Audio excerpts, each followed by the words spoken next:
अस्सलाम वालेकुम एवरीवन। इस वक्त हम पढ़ रहे हैं बिजनेस लॉ बीकॉम पार्ट 2। और बिजनेस लॉ में हमने लास्ट टाइम एक नया चैप्टर शुरू किया था जिसका नाम है कॉन्टिंजेंट कॉन्ट्रैक्ट। एक नया चैप्टर हमने शुरू किया जिसका नाम आपके सामने है कंटिंजेंट कॉन्ट्रैक्ट। और जब हमने कंटिंजेंट कॉन्ट्रैक्ट शुरू किया था तो हमने इससे कुछ पढ़ लिया था। Happening, non happening, depends on human action, happening of within fix time, contingency. और हमने ये भी पढ़ लिया था डिफरेंस बिटवीन ये जो है। अच्छा, वर्ड एग्रीमेंट हमने शुरू कर दिया था। आई थिंक रिमशा आप शायद सही कह रही, रिमशा की बात सही साबित होती हुई नजर आ रही। Agreement and restraint of trade हमने बात की थी। Sale of goodwill, partners agreement की बात की थी हमने। ट्रेड कॉम्बिनेशंस की बात नहीं की थी। एम्प्लॉय कॉन्ट्रैक्ट से हम बात शुरू करेंगे। यहाँ से हम बात शुरू करेंगे। अच्छा, वर्ड एग्रीमेंट इसमें शुरू में भी था तो वो मेरे जहन में था। यस, लॉ के नोट्स कोचिंग में अवेलेबल हैं। ओके, तो देखें अब हम पढ़ रहे हैं वॉइड एग्रीमेंट। इससे पहले हमने पढ़ा था कॉन्टिंजेंट कॉन्ट्रैक्ट। और कॉन्टिंजेंट कॉन्ट्रैक्ट क्या था कि कोई भी ऐसा कॉन्ट्रैक्ट जो किसी शर्त पर बेस करता है, कोई भी ऐसा कॉन्ट्रैक्ट जो किसी शर्त पर बेस करता है, कॉन्टिंजेंट कॉन्ट्रैक्ट कहलाता है। ठीक है जी, कोई भी ऐसा एग्रीमेंट, कोई भी ऐसा कॉन्ट्रैक्ट जो किसी शर्त पर बेस करता है वो कॉन्टिंजेंट कहलाता है। फिर हमने वॉइड शुरू किया। वॉइड क्या होता है? वॉइड एग्रीमेंट एक ऐसा एग्रीमेंट होता है जिसकी कोई कानूनी हैसियत नहीं होती। इसके लिए पिछली वीडियो जरूर देखिएगा आप, अगर आपको कोई किसी का मिस था तो आपको बहुत हद तक वो बात मजीद क्लियर हो जाएगी। ठीक है जी, तो हम पढ़े employ contracts. An agreement by which management of a company binds his employees not to work in any other organization during his own office hours is valid. It does not fall under any restraint of trade. It is the duty of every employee to pay full time which is required by his management. तो देखें, इसमें बताया गया कि आप किसी को क्या कोई जॉब करने से रोक सकते हैं? देखें, हर बंदे का ये हक है कि किसी भी किस्म की कोई भी कानूनी जॉब अगर वो करना चाहता है किसी भी जगह पर तो वो कर सकता है, उसे नहीं रोका जा सकता। लेकिन अगर आपके पास वो जॉब कर रहा है और 9 to 5 अगर वो जॉब कर रहा है तो 9 to 5 के दरमियान आप उसे रोक सकते हैं। ठीक है, 9 to 5 के दरमियान आप उसे रोक सकते हैं। ठीक है कि भाई 9 to 5, क्योंकि मैं तुम्हें उस 9 to 5 के पैसे दे रहा हूँ तो किसी भी किस्म की कोई और मॉनेटरी बेनिफिट्स कमाने के, पैसे कमाने के किसी भी किस्म के हिस्से में आप नहीं पड़ेंगे इस टाइमिंग के दरमियान। ठीक है जी, इस टाइमिंग के बाद भले से आप जो मर्जी करें, लेकिन क्योंकि ये टाइम हमने आपका खरीद लिया है, हमने आपको इसकी पेमेंट हम आपको कर रहे हैं, तो you can not do anything in this time. ठीक है, अच्छा, तो वैसे तो आज 19 तारीख हो गई है और आपने देखा था जून की भी मैंने पूरी समरी भेजी थी और जून की तमाम वीडियोस के लिंक्स मैंने एक साथ भेजे थे। तो इंशाल्लाह वैसे तो मैं कभी गाय बगाए अपलोड भी कर रहा हूँ कई मुख्तलिफ जगहों पर, लेकिन ये है कि मैं जैसे ही जुलाई एंड होगा 1 अगस्त को मैं आपको सारे जुलाई के जो है लिंक्स वो भी दे दूंगा एक साथ, ताकि अगर आपको कोई भी मिस है तो you can easily get it out of the summary. Okay, तो एम्प्लॉय कॉन्ट्रैक्ट्स, ये एम्प्लॉय पर लाजिम है कि जब जिस टाइम की वो किसी और से तनख्वाह ले रहा है उसके अलावा कहीं और जाकर वही काम ना करे। उसके बाद है trade combinations. Trade combinations where the agreement is formed to make a business combination in order to regulate the product price, output, eliminate unnecessary competition is not considered as restraint of trade. अच्छा, अब क्या होता है? कानून जो है ना, कानून अलग अलग मुल्कों में अलग अलग मुल्कों में अलग अलग किस्म के कानून होते हैं। मिसाल के तौर पर पाकिस्तान, अगर कोई पाकिस्तान में ट्रेड कॉम्बिनेशन बनता है तो पाकिस्तान में वो जायज़ है और कोई ऐसी कोई मतलब बुरी बात नहीं, गैर अखलाकी भी नहीं, कुछ भी नहीं। पाकिस्तान के अंदर पाकिस्तान आपको अलाउ करता है कि आप कोई भी एक इस तरह का ट्रेड कॉम्बिनेशन कर सकते हैं। देयर इज़ नो इशू, कोई इसमें कोई शर्त ऐसी नहीं है कि आप नहीं कर सकते, ठीक है ना। मिसाल के तौर पर आपने फर्स्ट ईयर आईटीबी यकीनन आपने पढ़ी है, कुछ बच्चों ने तो मुझसे ही लास्ट ईयर भी आईटीबी पढ़ी है जो इस वक्त मौजूद है। तो मैं आपको बताऊं कि क्या होता है ट्रेड कॉम्बिनेशन, क्या होता है। इसकी एक मिसाल होती है मर्जर, ठीक है ना, एक इसकी मिसाल होती है मर्जर। इसकी दूसरी मिसाल होती है पूल, ठीक है ना, मर्जर है, पूल है, एंड सो मैनी जो है ना। इसके अलावा कार्टल है, कार्टल एक बहुत बड़ी मिसाल है, बहुत ज़्यादा कार्टल जो है वो भी इस्तेमाल किया जाता है, ठीक है। अच्छा, अब इन चीज़ों से होता क्या है, होता ये है कि बहुत सारे इदारे बन जाते हैं, कंबाइंड टुगेदर हो जाते हैं, एक दूसरे के साथ मिल जाते हैं, और एक दूसरे के साथ मिलकर जो बेसिकली इनका मकसद होता है वही होता है ज़्यादा पैसे कमाना। मिसाल के तौर पर मेरा एक बिजनेस है और सेम बिजनेस मेरे सामने अगर एक बंदा बैठा हुआ कर रहा है, अब हम दोनों एक दूसरे से कंपटीशन कर रहे हैं। जब हम दोनों एक दूसरे से कंपटीशन कर रहे हैं तो पैसे जो है वो, अच्छा बेटा इस वक्त हम चैप्टर पढ़ रहे हैं वॉइड एग्रीमेंट। ये अभी लेट ज्वाइन करने वालों को मैं ज़रा एक नज़र दिखा दूं कि लास्ट क्लास से ही मुत्तसिल आज का हमारा लेक्चर है। अगर आप कहेंगे तो लास्ट लेक्चर में अभी आपको दोबारा सेंड कर दूंगा। ये देखें, ये है हमारा वॉइड एग्रीमेंट। क्या है वॉइड एग्रीमेंट, हमने शुरू किया है और ये हमने पढ़ लिया है लास्ट क्लास में।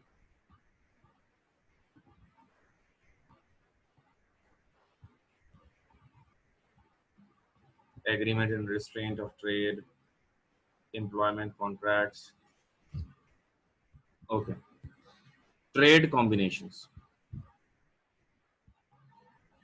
अच्छा जी, तो ट्रेड कॉम्बिनेशन बना सकते हैं आप, मर्जर बना सकते हैं, पूल बना सकते हैं, कार्टल बना सकते हैं। मैं आपको बता रहा था कि कंपटीशन है अगर दो पार्टीज के दरमियान, और अगर दोनों पार्टीज मिलकर एक जॉइंट बना लेती है कि भाई हम मिलकर काम करेंगे, तो वो क्या होता है, वो ट्रेड कॉम्बिनेशन होता है। इसका एक बिजनेस कॉम्बिनेशन का चैप्टर था आईटीपी के अंदर, जितने आप लोगों ने पढ़ा होगा, ठीक है।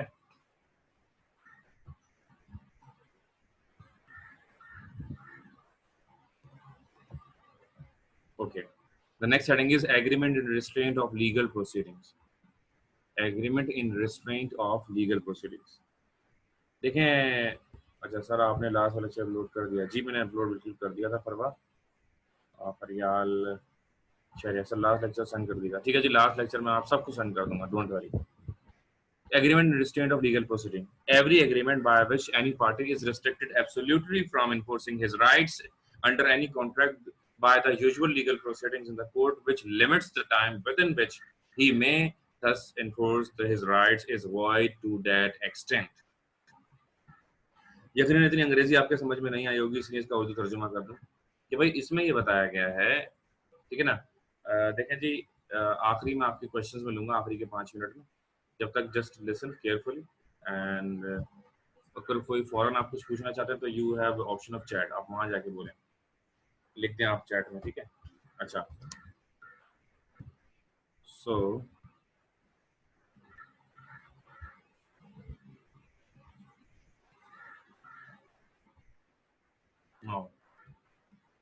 तो agreement in restraint of legal proceeding, अगर एक बंदा है, मैं उसके खिलाफ अगर कुछ गलत करता हूँ तो ये एग्रीमेंट क्या, भाई तुम मेरे खिलाफ कोई कानूनी कार्रवाई नहीं करोगे, आप मेरे खिलाफ कोई कानूनी कार्रवाई नहीं करोगे, ऐसा नहीं, मुमकिन ही नहीं है ऐसा।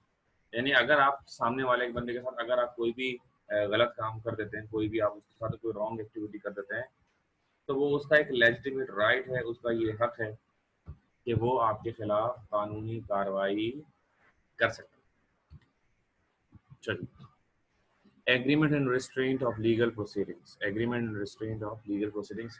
Every agreement by which any party is restricted absolutely from enforcing his right under any contract by the usual legal proceedings.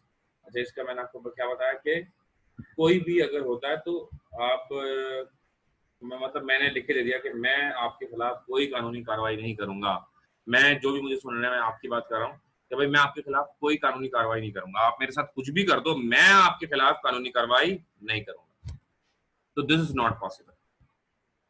अगर मैं लिख के भी दे दूं उसके बावजूद मैं कानूनी कार्रवाई कर सकता हूँ, मुझे कोई रोकने वाला नहीं है। यानी कि लॉ ये कहता है कि भले से एक बंदे ने लिख के दे दिया, भले से एक बंदे ने राइटिंग में दे दिया, उसके बावजूद अगर वो चाहे तो कर सकता है, उसको रोक नहीं सकते।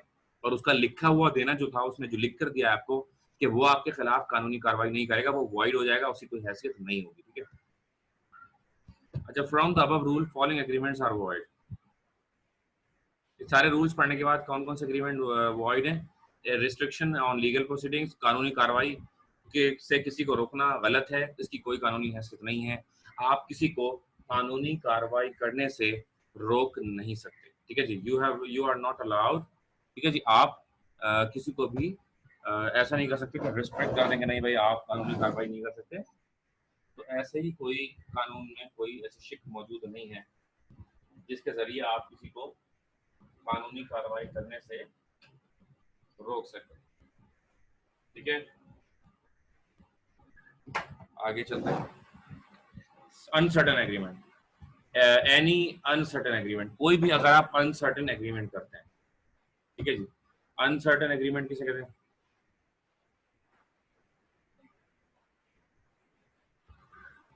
ठीक है कि सर आपकी भी मैंने पढ़ लिया है।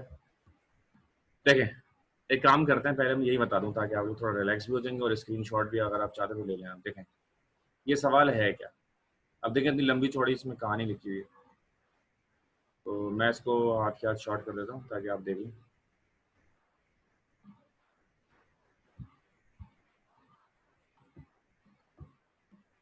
Right a short note on white agreement. ठीक है जी, हेडिंग देखें सवाल ये लिखा हुआ है, right a short note on, ये मैंने इसको बोल्ड भी कर दिया।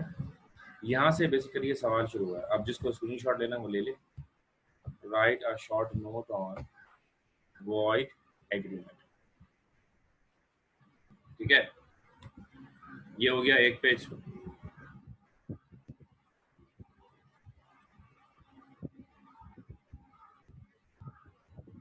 अगर शॉर्ट नोट आता तो आप उसमें अगर इतना ही लिख दें तो बस काफी है, पॉइंट नंबर 12 तक। इससे ज्यादा आपको लिखने की जरूरत नहीं है, क्योंकि ये आएगा 6 नंबर का, 8 नंबर का, तो बस इतना लिख दें बहुत है। ठीक है ना, एक बात तो ये हो गई आप लोग क्लियर। ठीक है, अच्छा अब आगे बढ़ते हैं। अब ये अगर आता है 12-15 नंबर का, तो ये 12 के 12 पॉइंट्स जो हैं, 12 के 12 पॉइंट्स की दो दो लाइनें आपने एक्सप्लेन करनी है। ठीक है ना, मिसाल के तौर पर एग्रीमेंट बाय इनकॉम्पिटेंट पर्सन, तो एग्रीमेंट बाय इनकॉम्पिटेंट पर्सन में आप इतना ले लेंगे, मैं आपको हाईलाइट करके दिखा देता हूँ, ये इतना ले लेंगे। ठीक है, और जिस तरह ये है,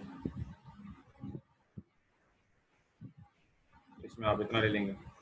तो मैं आपको दो हेडिंग की मिसाल दे रहा हूँ कि इतना आपने हर हेडिंग में लिखना होगा अगर ये 12-15 नंबर का है। ठीक है, ओके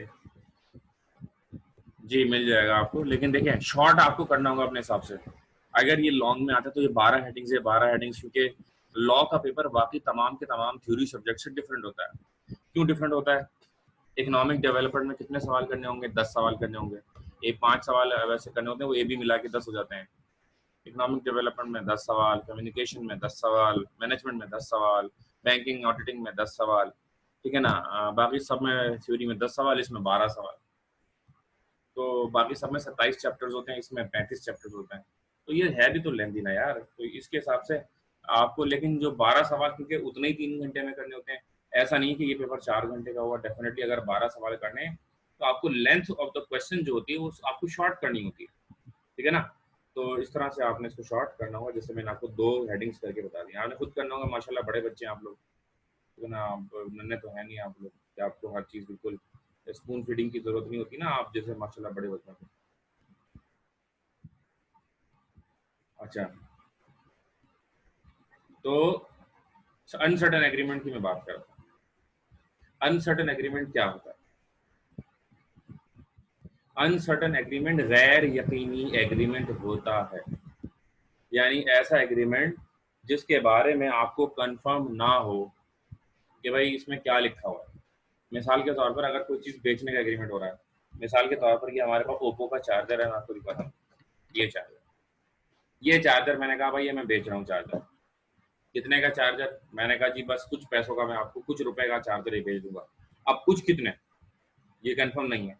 जब प्राइस एग्रीमेंट में किसी भी चीज़ को अगर बेचा जा रहा है और उसके अंदर अगर प्राइस कंफर्म नहीं, अगर कुछ बेचा जा रहा है और उसके अंदर अगर प्राइस कंफर्म नहीं है तो दैट एग्रीमेंट इज वॉइड, ठीक है ना। एग्रीमेंट के अंदर प्राइस का कंफर्म होना लाजमी है, ठीक है जी। अच्छा, इसके बाद है हमारे पास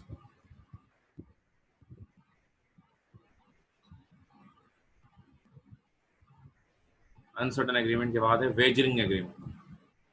वेजरिंग एग्रीमेंट क्या होता है? शर्त लगाने वाला एग्रीमेंट, यानी कि जब आप किसी से क्या कर रहे हैं, शर्त लगा रहे हैं। तो जब आप किसी से शर्त लगाते हैं, वो भी क्या है, वो भी एक वॉइड एग्रीमेंट है, उसकी कोई कानूनी हैसियत नहीं। मिसाल के तौर पर मैंने और आपने शर्त लगा ली, मैंने कहा भाई पाकिस्तान जीतेगा तो मैं ये 10,000 रुपये दूंगा, आपने कहा कि अगर इंडिया जीतेगा तो मैं 10,000 रुपये दूंगा, ठीक है ना। अब ये हो गया एग्रीमेंट। मिसाल के तौर पर इंडिया जीत गया और मैंने 10,000 रुपये देने हैं, तो अब मैंने नहीं दिए पैसे, मैं मुकर गया। तो आप अगर आप अदालत जाते हैं कि भाई वसी साहब नामी एक बंदे हैं और इन्होंने एग्रीमेंट किया था, वेजरिंग एग्रीमेंट किया था कि अगर इंडिया जीतेगा तो 10,000 रुपये दूंगा, और इंडिया नहीं जीता है और पाकिस्तान जीत गया तो अब इन्होंने देने हैं मिसाल के तौर पर, तो वो क्या करेगा, अदालत क्या करेगी, अदालत बोलेगी भाई इसकी कोई कानूनी हैसियत नहीं है, तो उन पर वाजिब अदा नहीं। अगर एक आम जज होगा, सिंपल जज होगा, सादा जज होगा, मेरी तरह एक पोलाइट नेचर रखने वाला जज होगा, तो वो बोलेगा चलो जी इसकी कोई कानूनी हैसियत नहीं है, आप जा सकते हैं। अब अगर जज हो गया कोई खतरनाक टाइप, गुस्से वाला टाइप, वो बोलेगा तुमने वेजरिंग एग्रीमेंट किया, पाकिस्तान में वेजरिंग एग्रीमेंट होता ही नहीं, तुमने कैसे कर लिया वेजरिंग एग्रीमेंट, डालो इनको पिंजरे के अंदर 3 महीने के लिए। हो सकता है आपको 3 महीने के लिए डाल दे, यानी कि 3 महीने की जो है ना, 3 महीने की जेल। यानी कि जज को जिस पर गुस्सा आ जाए, कि जज की आप वो देखिए पावर। मिसाल के तौर पर ये दिस इज अ फीडर, पानी की बोतल है ये, फीडर नहीं है दिस अ बॉटल। अब मिसाल के तौर पर मैं अगर कोर्ट वगैरह जाता हूँ ना, तो मैं ना बॉटल लेके जाता हूँ, मैं एक नेस्ले वगैरह की कोई एक ले जाता हूँ, 1.5 लीटर या कोई छोटी मोटी, क्योंकि गर्मी इतनी ज्यादा होती है और एसी वैसी तो कोई होता ही नहीं वहाँ पे ना, बिल्कुल बहुत ज्यादा गर्मी। तो क्या करते हैं, अब पानी पी रहा हूँ लेट सपोज मैं, अदालत कमरा है, अदालत के अंदर, जी मिसबा मैंने आपका भी मैसेज पढ़ लिया है। और बात यह है कि सारे पॉइंट्स जब करने होंगे जब ये 12 नंबर या उससे ऊपर के लिए आता है, और अगर 8 नंबर तक के लिए आता है तो सारे पॉइंट्स नहीं करने होंगे। रिजवाना गुलशन, आपका बार बार जो है ना वो हैंड रेज हो रहा है, तो आप बोल दें अगर कुछ कहना है, तो मैं आपका म्यूट का ऑप्शन दे दिया है, ठीक है। चलिए आगे चलते हैं। तो वेजिंग एग्रीमेंट आपने सुना किसी कोई कानूनी हैसियत नहीं है, तो अदालत में क्या होता है, पानी पीना तक अलाउ नहीं होता।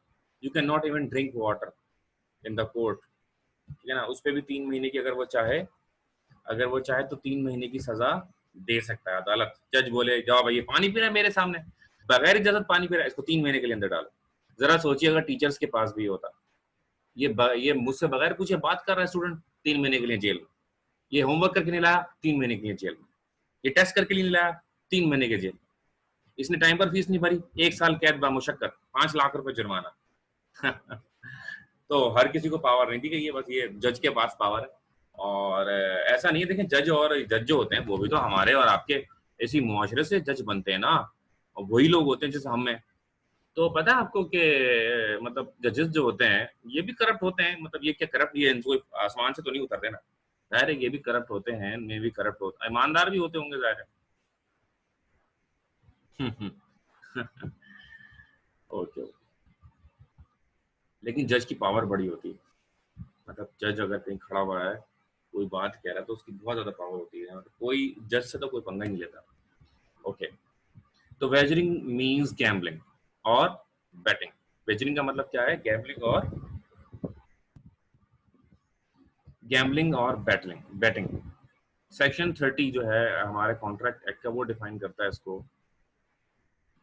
कि an agreement by way of wager is void. Agreement जो होता है, जो बेटिंग के ऊपर होता है, शर्त के ऊपर होता है, वो क्या है, पाकिस्तान में वर्ड है। ये दुनिया भर का कानून नहीं है। This is the law of Pakistan and India, Bangladesh, Afghanistan, Iraq, सऊदिया, ईरान, टर्की, बहरीन, मस्कत, ये सब जो जगह है हमारी इस एशिया वगैरह की, अरब जो ममालिक हैं, इनमें ऐसा होता है जो अभी आप सुन रहे हैं, पूरी दुनिया में ऐसा नहीं होता, ठीक है। Essentials of wagering agreement. अच्छा, पता कैसे चलेगा, कंफर्म कैसे होगा कि यही वेजिंग एग्रीमेंट है? अब वेजिंग एग्रीमेंट होने के लिए भी कुछ शराइत हैं जिनका पूरा होना जरूरी है। उसमें से पहली शर्त क्या है,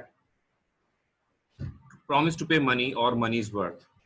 या तो पैसा देने की बात की जाएगी, या तो पैसा देने की बात की जाएगी, या तो पैसे के इक्विवेलेंट कुछ देने की बात की जाएगी। या तो पैसा देने की बात की जाएगी या फिर पैसे के इक्विवेलेंट कुछ भी देने की बात की जाएगी। जी अमरीना, मैंने आपका ही मैसेज पढ़ लिया, हसन का ही पढ़ लिया, मिल जाएगा आपको, मिल जाएगा। अच्छा, तो एग्रीमेंट जब वेजिंग शर्त लगाई जाएगी तो दोनों में से एक बातें होंगी, या तो डायरेक्ट पैसा दिया जा रहा है या पैसे के वर्थ की जगह कोई और चीज दी जा रही है पैसे के वर्थ की। मिसाल के तौर पर गोल्ड दिया जा रहा है, ठीक है ना, मोबाइल दिया जा रहा है, लैपटॉप दिया जा रहा है, तो इस तरह की चीजें भारत हो सकती है, ठीक है। B, uncertain event. Uncertain event, promise must be conditional और एन इवेंट हैपनिंग और नॉट हैपनिंग। अच्छा, वेजरिंग में दूसरी चीज क्या है, जो इवेंट होने वाला है फ्यूचर में वो अनसर्टेन होना चाहिए, यानी कि उसमें कंफर्म ना हो कि कौन क्या होगा। मिसाल के तौर पर अगर एक मैच हो रहा है दो क्रिकेट टीम्स के दरमियान, तो यू कैन नॉट से कि ये जीतेगा या वो जीतेगा, आप नहीं कह सकते क्योंकि अनसर्टेन है। तो ये अनसर्टेनिटी भी उसमें पाई जानी चाहिए। बारिश होगी या नहीं होगी, अल्लाह जानता है ना बारिश होगी या नहीं होगी, मैच में मौसमियात का कोई भरोसा ही नहीं है। जिस दिन वो कहते हैं उसके अगले दिन हो जाती है बारिश, कभी उससे पहले हो जाती है, कभी होती नहीं, मतलब, ठीक है ना। तो अनसर्टेन इवेंट होना जरूरी है, यानी कि कंफर्म ना हो कि क्या होने वाला है। इसके बाद सी, पॉइंट सी क्या कह रहा है, each party must stand to win और lose. Each party must stand to win और टू लूज, यानी कि या तो विन और या तो लूज, दोनों में से एक तरफ पार्टी को स्टैंड लेना ही होगा। दोनों में से एक तरफ पार्टी का खड़ा हुआ होना भी जरूरी है, ठीक है ना। या तो वो विन पर खड़ी हुई पार्टी के, जी विन होगा तो मैं दूंगा और विन होगा तो मैं लूंगा, विन और लूज, दोनों में से एक होना जरूरी है, लाजमी है। सही है जी, ओके, आगे चलते हैं। Each party must stand to win और लूज, या तो वो जीतने पे हो या तो हारने पर लगाए, पैसे एक चीज पे लगाने हैं, तो जीतने पे तो हारने पर। No control over the event, किसी का कंट्रोल ना हो इवेंट पर, जीतने पर भी कंट्रोल नहीं होना चाहिए और हारने पर भी कंट्रोल नहीं होना चाहिए। ऐसा नहीं है कि एक पार्टी की मर्जी से हम जीतेंगे और दूसरी पार्टी की मर्जी से हम हार जाएंगे, ऐसी बात भी नहीं होनी चाहिए। No control over the event, event पर किसी किस्म का कोई कंट्रोल नहीं होना चाहिए। Next, no other interest in the event. Lastly, neither party should have any interest in the happening or non-happening of the event other than the sum or stake he will win or lose. ठीक है ना, इनका सिर्फ यही interest होना चाहिए कि भाई जीतेंगे तो तनख्वाह ये मिल जाएगी, हमारी शर्त हम जीत जाएंगे, हम जीत जाएंगे, तो यही उनका इंटरेस्ट होना चाहिए। इसके अलावा किसी किस्म का कोई और इंटरेस्ट नहीं होना चाहिए, ठीक है जी, ये बात इसमें बदल गई।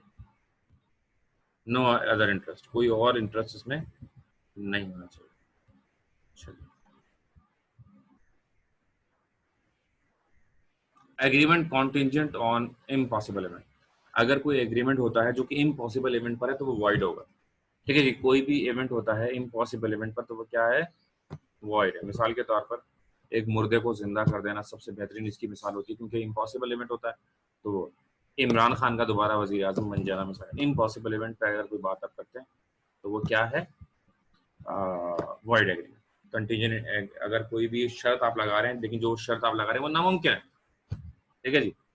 Agreement to do impossible act, चांद तारे तोड़कर ले आना, चांद तारे तोड़कर,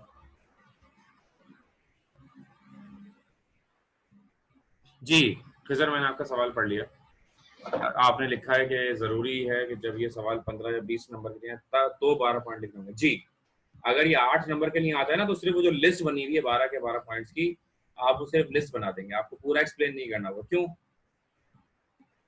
देखें, just like you are a seller, और अगर आप कोई चीज़ बेच रहे हैं, मिसाल के तौर पर अगर कोई बंदा आपको 50 रुपए देगा, तो आप उसको 50 रुपए के हिसाब से क्वांटिटी में वो चीज़ देंगे। लेकिन अगर कोई 100 रुपए दे रहा है, तो आप उसको डबल क्वांटिटी देंगे, ठीक है ना? तो इसी तरह यू आर अ सेलर, आप लिख रहे हैं, और जितना ज़्यादा आपको नंबर, जितने नंबर के लिए वो आपसे डिमांड कर रहा है, उतनी आपको लेंथ देनी है, ठीक है ना? अगर ये सवाल 8 नंबर का होगा, तो कोई और सवाल एग्जाम में 12 नंबर का भी तो होगा ना। तो आपने क्या करना है, आपने ये देखना है कि कौन से नंबर की कितनी वैल्यू है, जितने नंबर की जो सवाल है उसी के हिसाब से उसको लिखना है। अगर आप कम नंबर वाले सवाल के लिए अगर आप बहुत ज़्यादा लिख देंगे, तो होगा ये at the end of the day कि किसी और सवाल के साथ आप नाइंसाफ़ी आपको करनी पड़ जाएगी, ठीक है ना? इसलिए इन शॉर्ट इसमें ये है कि जितने नंबर का सवाल है, उतनी आपको लेंथ हमेशा रखनी चाहिए।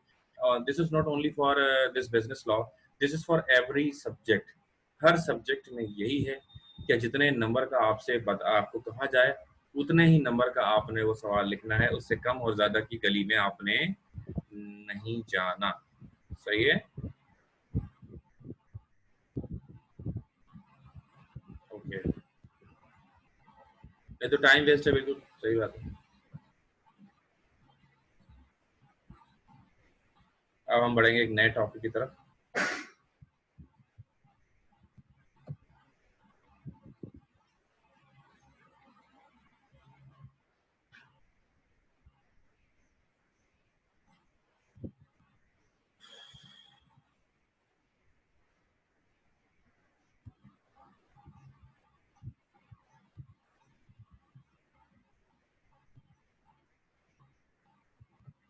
ओके, तो एक मिनट, तो अभी मैं निकालता हूँ दूसरा।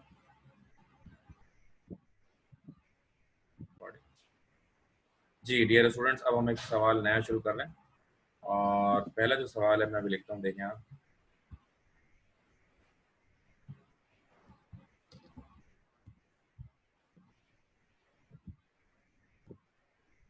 Write a short note on Versailles contract। एक ज़माने में मैंने एक सर से पढ़ा था, तो उन्होंने ये पढ़ा था कॉसी कॉन्ट्रैक्ट। जब हम अदालत गए, जब तक इत्तेफाक से अदालत जाना हो गया, वहाँ जाके वकीलों से सुना तो कौसाई कॉन्ट्रैक्ट उन्होंने कहा, तो फिर हमने बोला नहीं भाई, सारे वकील पूरे अदालत के जो है सभी कौसाई इसको कॉन्ट्रैक्ट को कौसाई पढ़ रहे थे, तो हमने भी। ठीक है हन्नान, अभी मैं आपको माइक ऑन कर देता हूँ। हन्नान, अब्दुल हन्नान जी, अब्दुल हन्नान आप अपना माइक खोल सकते हैं। तो write a short note on quasi contract. जी हन्नान। अस्सलाम वालेकुम सर, एक वालेकुम सवाल ये था मेरा। जी सर जैसे रेड बुल वालों का जो है ना, वो है क्या कहते हैं, स्लोगन है red bull gives you wings. तो एक आदमी ने ना वहाँ पे उनके ऊपर सू कर दिया था कि अब मैंने तो रेड बुल पी और मुझे जो है ना विंग्स नहीं लगे, और वो आदमी केस भी जीत दिया था। तो ये कौन सा, ये वाइड एग्रीमेंट हुआ? अच्छा अच्छा, देखें बात ये है कि मिस इसको कहते हैं बेसिकली मिस रिप्रेजेंटेशन। ये होता है कि आप अगर कोई भी बात कह रहे हैं लेकिन दरअसल ऐसा हकीकत में नहीं, तो ये होता है मिस रिप्रेजेंटेशन, ठीक है ना?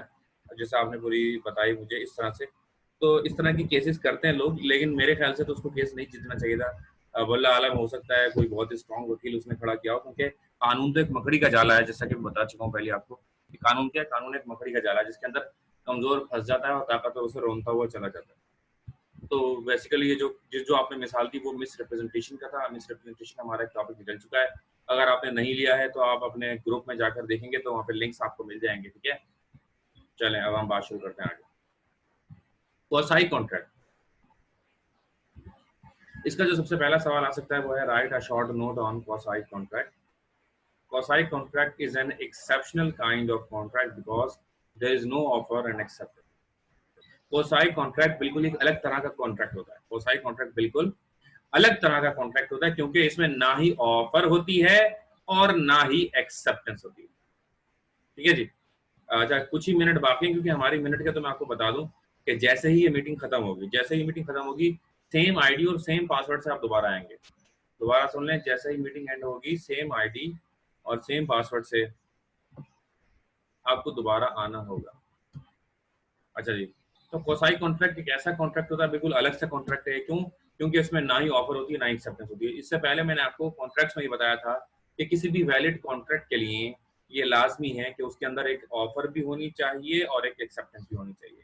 किसी भी कॉन्ट्रैक्ट के लिए क्या होता है, एक ऑफर होनी चाहिए, एक एक्सेप्टेंस होनी चाहिए। लेकिन लेकिन कोसाई कॉन्ट्रैक्ट वाहिद ऐसा कॉन्ट्रैक्ट है जिसके अंदर ना ऑफर की जरूरत है और ना ही एक्सेप्टेंस की जरूरत है। Either express or implied by which one party is bound by law to perform the obligation for something done or suffer by the other party even though he was not entered into a contract with his own consent। होता क्या है कि भाई आपने चाहे लिख पढ़ के किया हो, चाहे आपके एक्शन से कुछ हो गया हो, लेकिन होता यह है कि लॉ आपको बाउंड कर देता है, लॉ आपको मजबूर कर देता है, लॉ आपको बांध देता है कॉन्ट्रैक्ट के साथ, और लॉ आप पर यानी कि लाजमी कंपलसरी कर देता है कि अब आपको ये काम करना ही होगा, अब आपको ये काम करना ही होगा। ठीक है ना? तो ये क्या होता है, ये होता है बेसिकली कोसाई कॉन्ट्रैक्ट। ठीक है? अच्छा, even then it's considered to complete the contract। अब इसकी मिसाल देता हूँ कि ऐसा कॉन्ट्रैक्ट होता है जो हम चाहते नहीं फिर भी हो जाता है। सुनना आप लोग, ये जुमला शायद आपने पहले भी सुना हो कि ये एक ऐसा कॉन्ट्रैक्ट है जो आप चाहते नहीं लेकिन फिर भी हो जाता है।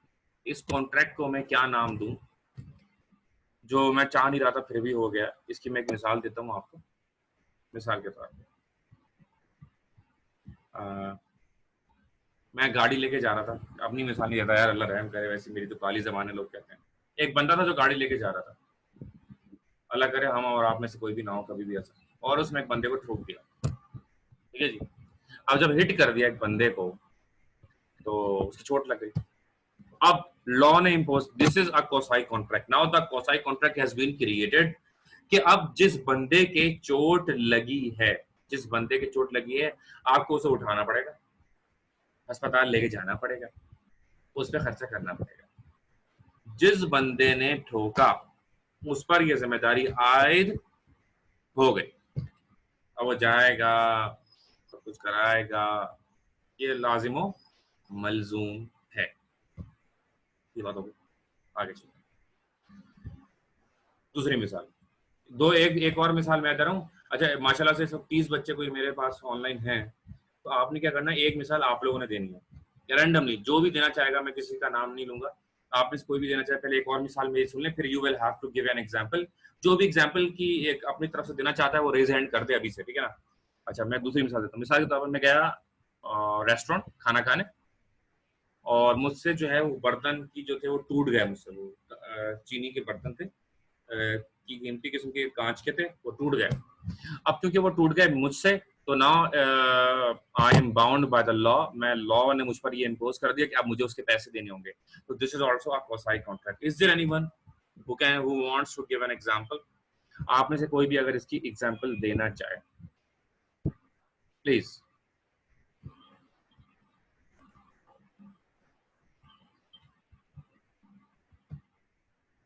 We have one raise hand and the raise hand by Abdul Hanan। Okay, जी अब्दुल हनान बोलिए।